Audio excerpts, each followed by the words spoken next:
50,000 টাকার চাকরি। হ্যাঁ ভাইরা, 50,000 টাকার চাকরি ছেড়ে কফি বিক্রি করছেন একজন মুসলিমের ইমানের পরীক্ষা। আসুন আগে ভিডিওটি দেখে নিই। আল্লাহ তাআলা বলছেন, যারা সুদের চাকরি করে তাদের সাথে যুদ্ধ ঘোষণা করছেন। নবী মরে গেলে তো আমার একদিন বিচার হবে।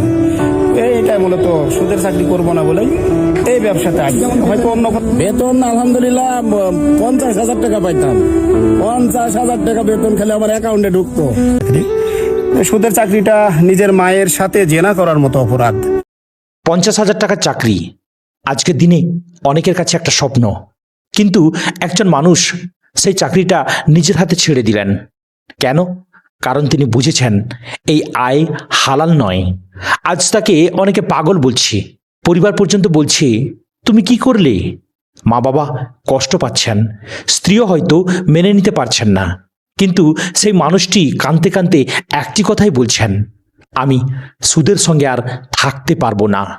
আজ তিনি কাঁধে একটি ব্যাগ নিয়ে রাস্তায় রাস্তায় কফি বিক্রি করছেন, কিন্তু তার মুখে একটাই কথা, আলহামদুলিল্লাহ, এটা হালাল ব্যবসা। সম্প্রতি সামাজিক মাধ্যমে এমন যে ভিডিওটা আমি পেশ করলাম সেটি হয়তো অনেকেই দেখেছেন। ভিডিওতে দেখা যাচ্ছে যে একজন ব্যক্তি আগে একটি এনজিওতে চাকরি করতেন, ভালো বেতন ছিল তার, মাসে 50,000 টাকার স্যালারি।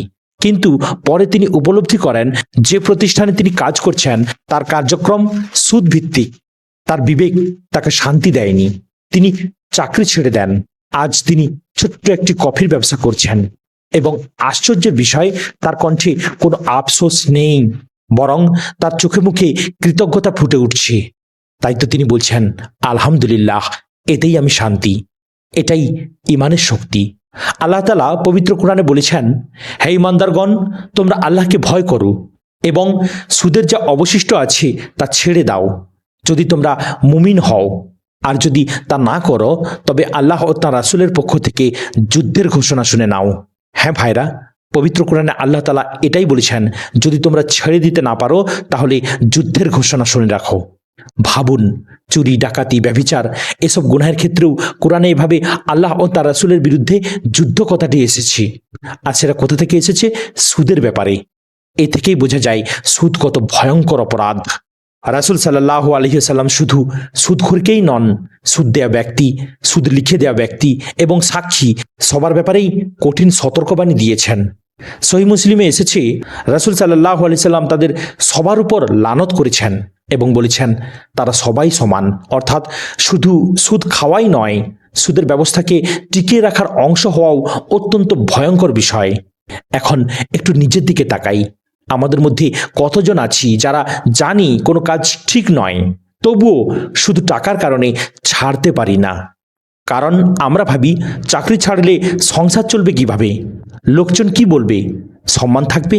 কিন্তু এই মানুষটি দেখিয়ে দিলেন, সম্মান মানুষের হাতে নয়, সম্মান আল্লাহর হাতে। হয়তো আজ মানুষ তাকে পাগল বলছে, হয়তো আত্মীয়রা হাসছে, হয়তো পরিবারও বুঝতে পারছে না, কিন্তু আল্লাহর কাছে কে প্রিয়? যে হারাম ছেড়ে দেয়। রাসূল সাল্লাল্লাহু আলাইহি সাল্লাম বলেছেন, তুমি যদি আল্লাহর সন্তুষ্টির জন্য কোনো কিছু ত্যাগ করো তবে আল্লাহ তোমাকে তার চেয়ে উত্তম কিছু দান করবেন। আজ তিনি কফি বিক্রি করছেন, হয়তো আয় কম, কিন্তু সেই আয়ের প্রতিটি টাকায় বরকত আছে। হালাল রুজি অল্প হলেও শান্তি দেয়, আর হারাম রুজি বেশি হলেও অন্তরে অশান্তি রেখে যায়। প্রিয় ভাই ও বোনেরা, আমরা অনেক সময় মনে করি সুদ মানে শুধু ব্যাংকের একটি লেনদেন, কিন্তু ইসলাম সুদকে কত ভয়াবহ অপরাধ হিসেবে দেখেছে তা কি আমরা জানি? রাসূলুল্লাহ সাল্লাল্লাহু আলাইহি ওয়াসাল্লাম এমন এক উপমা দিয়েছেন যা শুনলে শরীর শিউরে ওঠে। তিনি বলেছেন, সুদের 73টি স্তর রয়েছে। এর সর্বনিম্ন স্তর হলো যেন একজন ব্যক্তি নিজের মায়ের সঙ্গে ব্যভিচার করে। একবার ভাবুন, মানুষ পৃথিবীর সবচেয়ে জঘন্য কাজগুলোর একটি হিসেবে যেটিকে কল্পনা করে। রাসূল সাল্লাল্লাহু আলাইহি সাল্লাম সেই উপমা দিয়েছেন শুধু সুদের ভয়াবহতা বোঝানোর জন্য। তাহলে যে ব্যক্তি জেনে শুনে সুদের সঙ্গে জড়িয়ে থাকে তার জন্য বিষয়টি কত ভয়ঙ্কর হওয়া উচিত। আর তাই সেই ভাই যখন 50,000 টাকার চাকরি ছেড়ে দিলেন, তখন তিনি শুধু একটি চাকরি ছাড়েননি, তিনি আল্লাহর অসন্তুষ্টির একটি পথ থেকে নিজেকে সরিয়ে নেওয়ার চেষ্টা করেছেন। মানুষ তাকে পাগল বলেছে, কিন্তু যদি এই সিদ্ধান্ত আল্লাহর সন্তুষ্টির জন্য হয়ে থাকে তাহলে ইনশাআল্লাহ আল্লাহই তার উত্তম প্রতিদান দেবেন।